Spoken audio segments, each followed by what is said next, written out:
Welcome to the Simply Luxurious Kitchen. This season is all about comfort.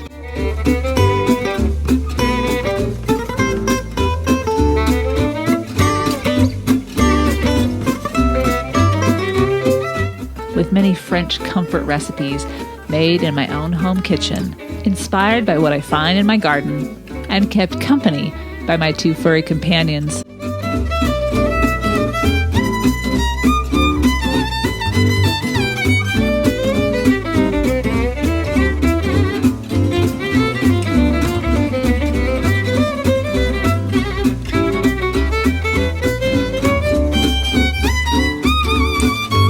Join me as I share seasonal fare to elevate the everyday meal. And most importantly, discover how to enjoy stepping into your kitchen. Let's get started.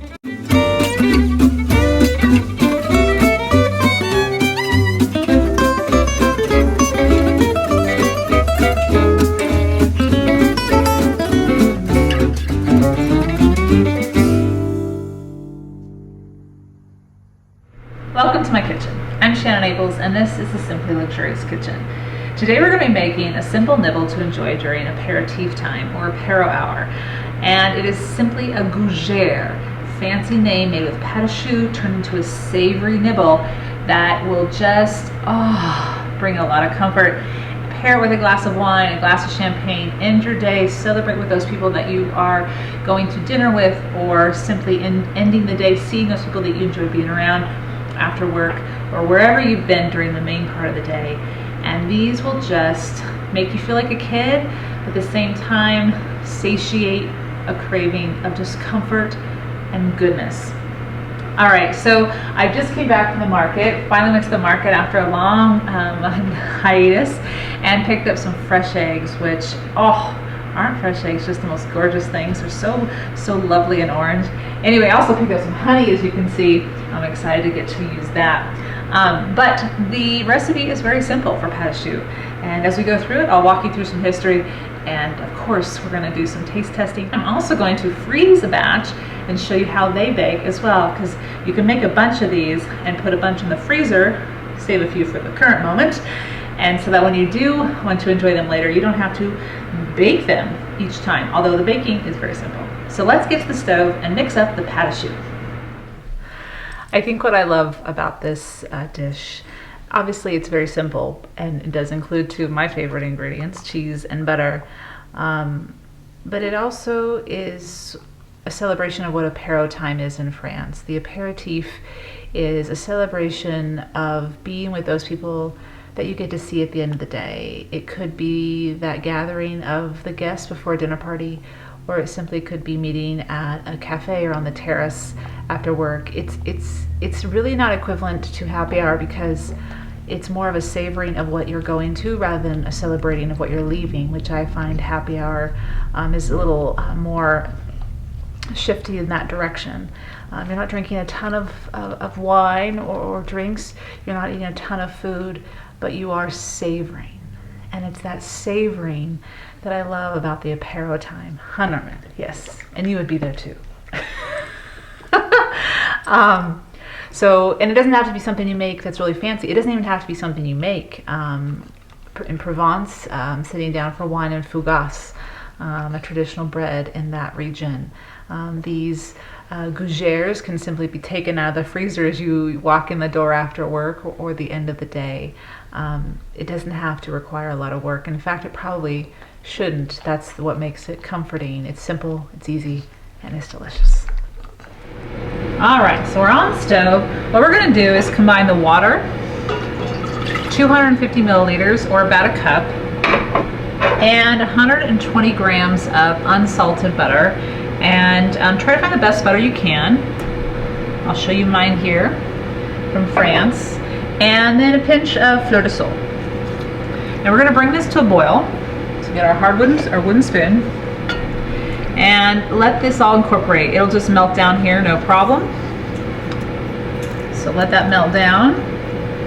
Now my oven is heated to 425 degrees. I am going to reduce that when I put the Gougères into the oven, but right now I'm trying to heat that oven up. So that's what you're hearing. The oven's heating up to 425 degrees. Now pâte à choux, a little bit of history about pâte à choux. And the first time I heard it, in fact a handful of times I heard it, and I was like, what is that word? Because I made cream puffs, I made eclairs before as a kid with my mom, I loved them, but I didn't know it was pâte à choux. Anyway, so pâte à choux, P-A-T-E space A with an accent space C-H-O-U-X, pâte à choux. Was created in the 16th century by a chef named Pantarelli or Pananelli, and he was the chef for Catherine de Medici, and he created it actually in Florence when he traveled down there with her in the 1500s, and that's where it originated. Now they like to call them little cabbages because they're just about this big for the Gougères, actually smaller than that. But you can make them bigger for your cream puffs, and obviously elongate them for eclairs and other pastries. So that is the history of pâte à choux. It is such a simple thing to make. Sounds fancy, but don't be intimidated by it because it really is just a good foundation for something delicious. And we're going to put herbs, we're going to put cheese in it, and it's just going to be oh so good. So this is coming to a boil. Perfect. And butter is almost melted. All right, let me get rid of this. Perfect. Now I have my flour ready, and I have 125 grams of unbleached flour, which is about 2/3. It's just a little bit more than 2/3 of a cup. So the butter as well was 120 grams, so about 2/3 of a cup, cups of butter. And that you'll add that as soon as it's boiling. It is boiling beautifully, so we're going to take that off. It's going to be hot on your pan or your pot. Put it right here, and I'm going to put my flour in, and I'm going to mix it until it comes off the sides of the bowl and everything is incorporated. Here we go. So just flour, butter, water, and salt. Now some recipes call for putting milk in. I've found that I like this version with just all water, but again, give it a try, see if you like it. Oh, look at that. The flour is going to be all incorporated, and it's going to look just like this. Once it's incorporated, we're going to put it right back on the stove. We're going to turn this to a low heat, and we're just going to cook it for about a minute. We want to get that flour taste out of it. So just a minute. You'll see in about 30 seconds, it starts to little bubbles at the bottom. It's not boiling, but it's just cooking. And let's do this for 1 minute.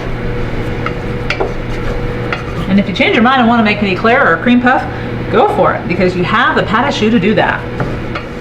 Ooh, it's so pretty, it's so smooth. But what you're going to know when you've done it correctly, which it's very simple to do, is that it's very smooth. It's almost looks like Play-Doh, but it's going to be delicious Play-Doh.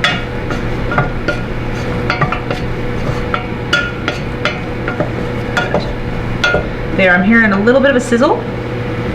So I know that the flour is being cooked out. Not cooked out so much as just the flavors being reduced. All right, so now take that off, take it over here, and let's mix it up with the cheese and the herbs.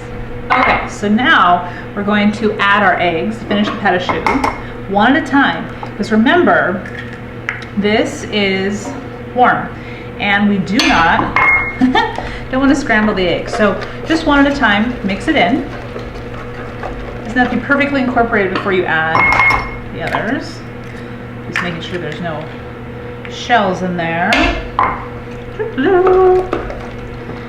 Now the Gougères is a recipe that originates from Burgundy. And Burgundy, as you know, is just southeast of where Paris is.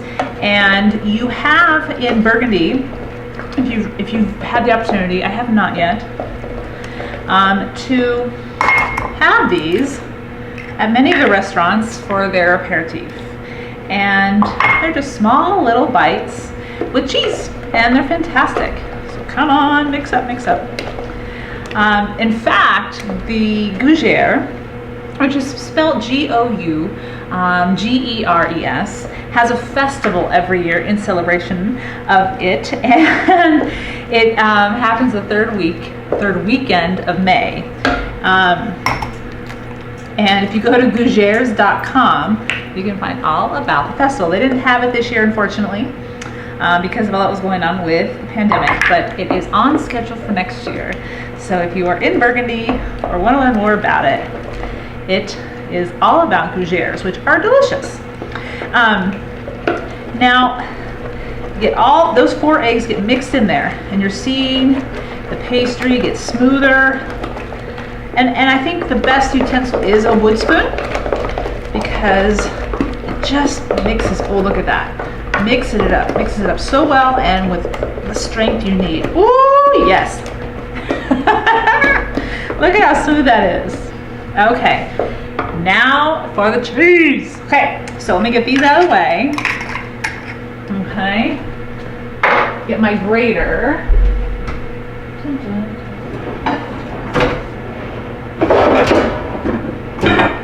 And we're gonna put 100 grams of Gruyere cheese in. You can put any type of hard cheese that you want, Comté, Emmental, cheddar. If you have whatever you have in your fridge that's hard cheese that you can grate, put 100 grams in, approximately, which is about a half cup. And I always put a little bit more. I tend to always put a little bit more. Okay, get that out of the way. And you're gonna save a little bit for topping the Gougère once you have piped it onto the baking sheet. So save about 20-25 grams for the topping of the Gougère. So mixing that in. Okay, some people add pepper here. Some people even put nutmeg in theirs. So I've seen different recipes with that in it as well. So really just make it to your taste. Same thing with the herbs. Herbs aren't traditional for Gruyere, but I love it. It reminds me of an herb souffle, cheese souffle. And so what I'm adding are some bush basil. I love these tiny little guys. They're tiny, but they're mighty. They have a lot of basil flavor. So don't dismiss them because they're small. They're wonderful.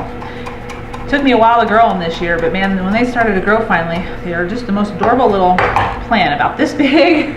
And they just are lovely in the garden. I've also added some chives. Okay, and I want to add some Genovese basil as well. The smell from all the herbs is fantastic. Oh, and I think that's what the fun part about having an herb garden is you're bringing in some amazing scents into your kitchen. Oh, I love it. Whenever I walk by my rosemary outside, or I accidentally brush against it, it just wafts up. I love that smell. It's just yummy. So simple to do as well. Get them as finely as you want them, because they are going to be in small little bites. But you know, it's, again, this is your recipe. Make it for what you enjoy, what you feel like doing when you get home from work. Another idea is to have these ready to go in your freezer when you get home from a trip, or from traveling, work, or play, and then you can just plop them in the oven. You don't even have to defrost them. You just pop them into the oven for 2 minutes more than what the recipe normally calls for, and you're set. Okay, let's get these in there. Yummo. Okay, mixing it up.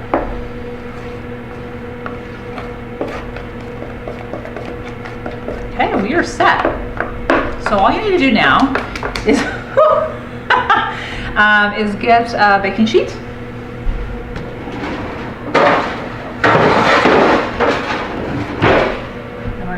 Line that parchment paper. All right, so now we have everything mixed in the batter that we want for the pâte à choux. You can absolutely use a pastry bag. I've done that in the past, or to simplify it, just spoon it in. So that's what I'm going to do here. I use 1 large spoon. It's about 2 tablespoons. You want to give it about 1 inch between each of the other Gougères so that they spread up. They don't spread too much, but they do a little bit. So just when you're baking it, give about 1 inch on all sides.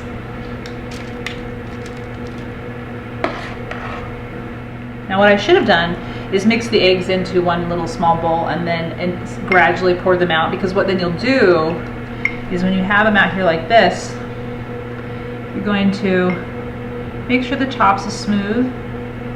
And you can do that with the egg wash, but then you're going to actually put the egg wash over the top so that they brown nicely. just like that. And then also, it'll help the cheese gratings that you're gonna drop on each of them stick nicely as well. So there you go, a little bit of egg wash. Make sure all the tops are down if you have little tops on the top, so they're all soft and round. Then you're gonna take a sprinkle of your Gruyere cheese, as much or as little as you want. And just put it right on top. Mine's a lot. Ah, it's so good. So good. All right, now we're gonna put this in the oven. I've reduced the oven to 350 degrees. Remember, it was 425. You reduce it to 350. It's gonna go in the oven for 20 to 30 minutes. Now here is the tough part. Don't peek. Don't peek, because you want these to rise, because they're gonna puff up. And as soon as you open that door, all that heat's gonna come out and it'll collapse. It'll still be good, don't worry. It'll still be good. But here is our challenge, not to peek for 20 minutes. Here we go.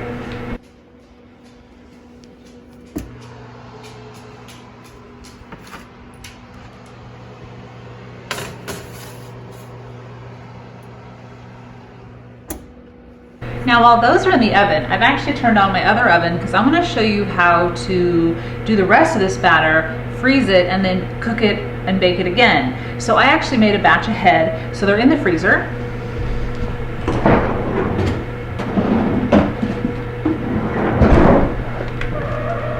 So how I got to this point, I first had a big half sheet and I did the dolloping for as many as I could. I put them closer together because they can absolutely be closer together since they're not going to grow and expand. I put them in the half sheet with a little bit of cellophane on top in the freezer for half a day. And after the half a day, I took them off of the half sheet and they look like this. They're frozen in place. They're not going to mush all over, and I put them into a smaller container. This goes in the freezer for a month or two. You can just leave them there whenever you want them. Come home from work. I feel like a snack.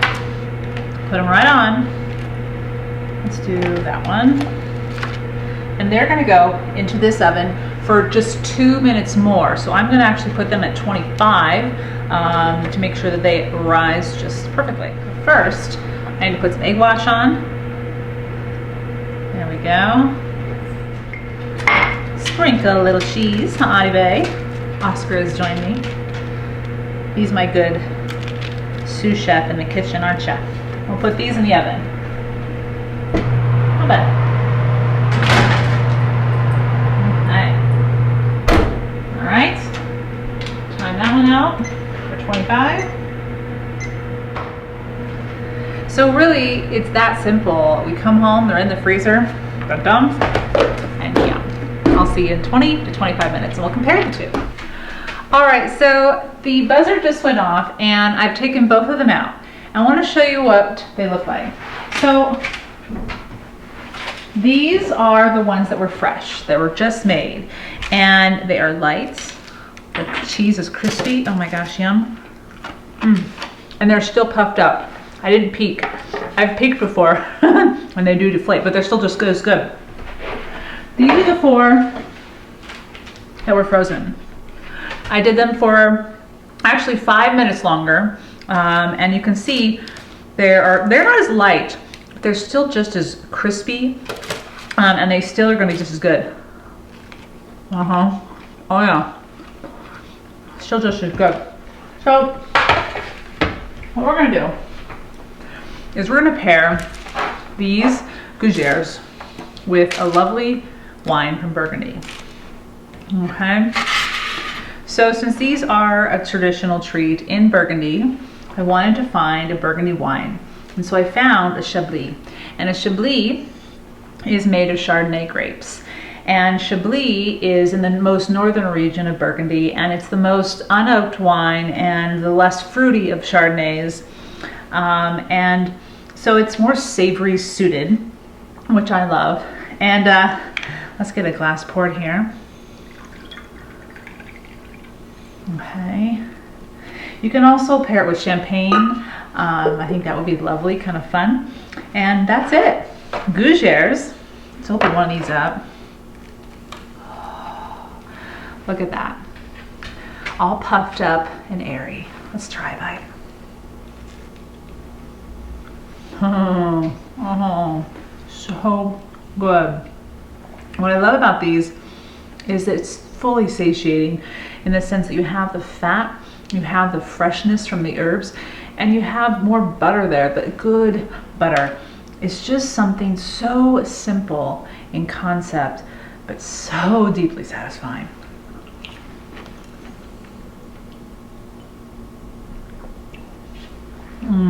Yum.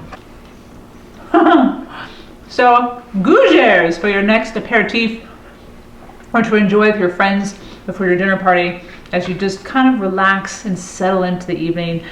I hope you enjoy your day, enjoy your food, and thoroughly enjoy stepping into your kitchen. I got my boys here, and I got a little bit of Nibbles, and I'm gonna sit down and have a glass of wine with them. Bonne journée.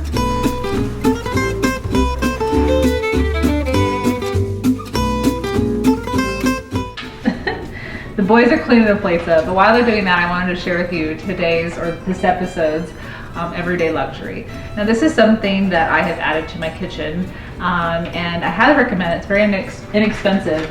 It is this cooking timer, and it has, oh, it's kind of dirty. It has 3 different timers on it, and I actually learned of this when I had the opportunity to cook with Susan Herman Loomis last summer. And she had it in her kitchen, and I love her kitchen, and I'll provide links to the video of my time with her.